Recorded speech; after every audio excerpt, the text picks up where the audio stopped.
Olha, hoje a gente vai abrir um caso que já dura 2000 anos. O objeto em questão não é um crime, mas sim um poema épico.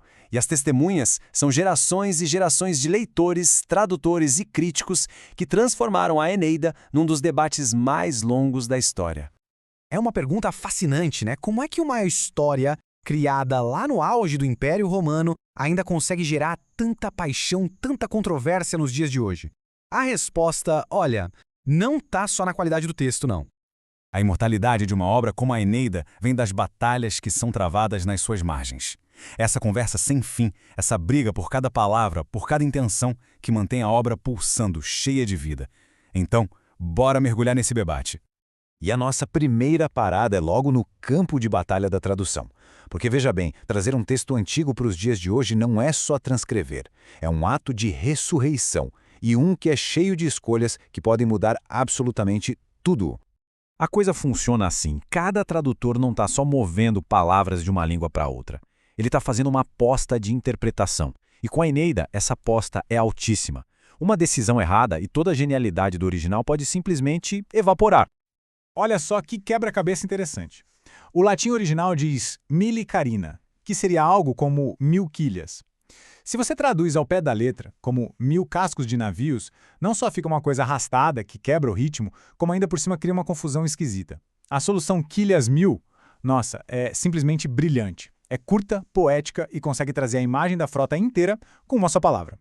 E aqui a gente vê a paixão por trás dessa escolha, né? O tradutor Odoico Mendes, que é o nosso guia nessa análise, não estava só resolvendo um probleminha de gramática. Ele estava ali lutando mesmo para preservar a alma, a temperatura e a força do poema original. Bom, com o palco montado, vamos agora para o réu principal, o herói da história, Enéas. Para muitos leitores ao longo dos séculos, ele passa longe de ser um modelo de virtude. Na verdade, ele já foi julgado e condenado, olha, muitas e muitas vezes. A acusação é bem direta. Enéas não tem a fibra moral de um herói de verdade. Os críticos pintam ele como um homem fraco, insensível e, no seu ato final, totalmente brutal. Vamos dar uma olhada nas provas. A lista de acusações é longa. Primeiro, o pânico dele durante uma tempestade, que é visto como algo indigno para um líder. Segundo, o famoso abandono de Dido, a rainha que deu tudo para ele. Terceiro, a aparente frieza quando ele reencontra o espírito da esposa morta. E o golpe de misericórdia, matar o rival, Turno, quando o cara já estava no chão implorando pela vida. E um dos principais acusadores, o crítico Tissot, ele não perdoa. Para ele, esse silêncio do Enéas, não convence. É um erro de personagem, uma prova de que o poeta Virgílio falhou em mostrar o que é a dor de verdade. O caso da acusação parece bem forte, né? Mas será que é só isso mesmo? Será que essa leitura não é um pouco superficial demais? Será que não tem uma defesa poderosa escondida ali, no meio do texto, que essa galera simplesmente não está vendo? E é aqui que o nosso tradutor volta. Só que agora ele volta como o advogado de defesa de Virgílio. E ele está pronto para rebater cada uma das acusações, uma por uma. Sobre aquela acusação de frieza, a defesa é simplesmente genial. O silêncio de Enéas não é a falta de sentimento, é realismo psicológico. Quando a dor é tão grande que rasga a alma, as palavras, elas somem. É simples assim.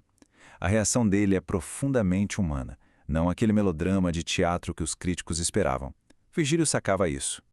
E aquela história do estilo vulgar de Virgílio? A acusação diz que comparar a fúria de uma rainha a um peão é uma coisa indigna. A defesa responde na lata. Isso não é um defeito do poeta, é um defeito dos críticos.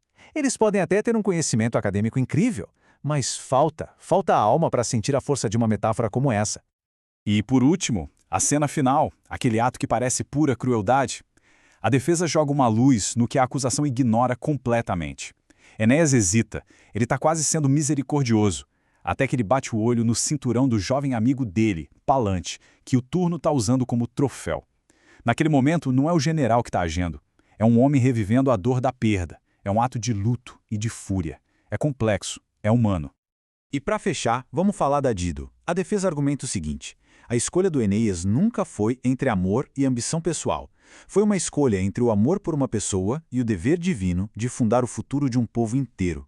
Uma decisão trágica, que define ele como um homem esmagado pelo peso do destino. Ok, depois de ouvir a acusação e a defesa, qual é o veredito?